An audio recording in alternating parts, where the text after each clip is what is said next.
హత్య బాధిత గిరిజన కుటుంబానికి 8.25 లక్షల రూపాయల సాయం. Collector SP పరమార్శ. సూర్యాపేట జిల్లా మోతి మండలంలోని భీక్యా తండాలో ఇటీవల దారుణ హత్యకు గురైన గిరిజన దంపతులు నాగులు, భూబా కుటుంబ సభ్యులను జిల్లా కలెక్టర్ తేజస్ నందలాల్ పవర్, జిల్లా ఎస్పీ కె నరసింహ పరామర్శించారు. బాధిత కుటుంబానికి ప్రభుత్వం తరపున 8,25,000 రూపాయల ఆర్థిక సహాయాన్ని అందజేశారు. ఈ మొత్తాన్ని 2 దశల్లో బాధితులకు అందిస్తామని అధికారులు తెలిపారు. ఈ సందర్భంగా కలెక్టర్ మాట్లాడుతూ హత్య కేసు విచారణను ఫాస్ట్ ట్రాక్ కోర్టు ద్వారా వేగవంతం చేసేందుకు చర్యలు తీసుకుంటున్నామని చెప్పారు. ఈ ఘటనలో మరెవరైనా నిందితులు ఉన్నట్లు తేలితే వారిపైన కఠిన చర్యలు తీసుకొని దోషులకు ఉరిశిక్ష పడేలా చట్టపరంగా చర్యలు చేపడతామని పేర్కొన్నారు. బాధిత కుటుంబానికి ప్రభుత్వం అండగా ఉంటుందని, అన్ని విధాలుగా ఆదుకుంటామని కలెక్టర్ ఎస్పీ హామీ ఇచ్చారు. ఎస్పీ గారు స్వయంగా అక్కడ సైట్ లో వచ్చారు. అంటే ఏ చిన్న ఇట్లాంటి సంఘటన జరిగినా వెంటనే దీని మీద ఉన్న సీరియస్నెస్ వారు తీసుకుంటున్నారు. ఇమీడియట్లీ ఐడెంటిఫై చేసే వాళ్ళకి 24 గంటల లోపల వారు తీసుకోవడం జరిగింది.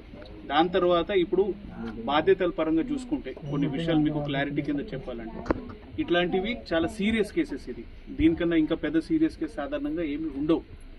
ఆ విషయంలో చాలా సీనియర్ స్థాయిలో ఎంక్వైరీ ఆఫీసర్ అపాయింట్ చేయాలి. సో డిఎస్పీ స్థాయిలో ఎంక్వైరీ ఆఫీసర్, డిఎస్పీ స్థాయి ఎంక్వైరీ ఆఫీసర్ ఉన్నా కూడా ఎస్పీ గారు స్వయంగా ఈ విషయంలో రెగ్యులర్లీ ఫాలోఅప్ చేస్తున్నారు.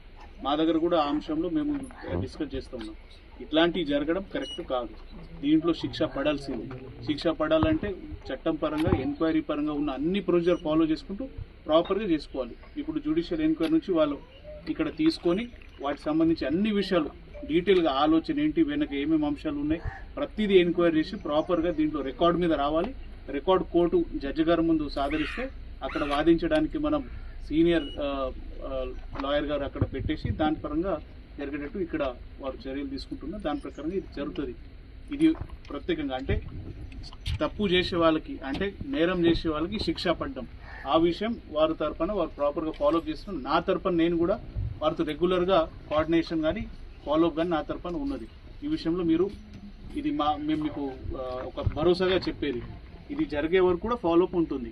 ఇప్పుడు ఎంక్వైరీ ఆఫీసర్ కూడా దీంట్లో ప్రాపర్గా వాళ్ళు రాయాల్సినవి వాళ్ళకి టైం లిమిట్ లోపల ఎంక్వైరీ కంప్లీట్ చేసి అన్ని మొత్తం కూడా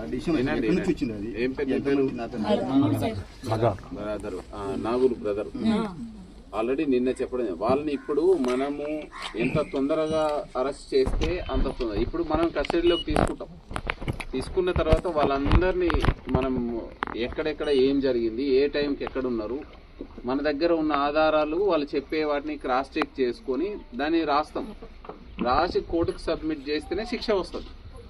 సో అది ప్రాసెస్లో ఉంది. ఎందుకంటే ఇది నల్గొండ కోర్టు ఉంటుంది. నల్గొండ కోర్టు ఉంటే డిఎస్పీ గారు ఇన్వెస్టిగేషన్ ఉన్నారు, మన సూర్యాపేట డిఎస్పీ గారు. అది ప్రాసెస్ నడుస్తుంది. అదంతా వచ్చేస్తుంది. వచ్చినాక మళ్ళీ మనం పేపర్కి ఇస్తాం, ఏం జరిగింది మీకు చెప్తాం. ఫస్ట్ రోజు అతను అయ్యాలి చెప్పి తెల్లారేం. ఇప్పుడు ఎట్లొస్తున్నాయి సార్? ఇప్పుడు బతకాలనే ఆలోచన కూడా లేదు సార్. ఏనండమ్మా, సోషల్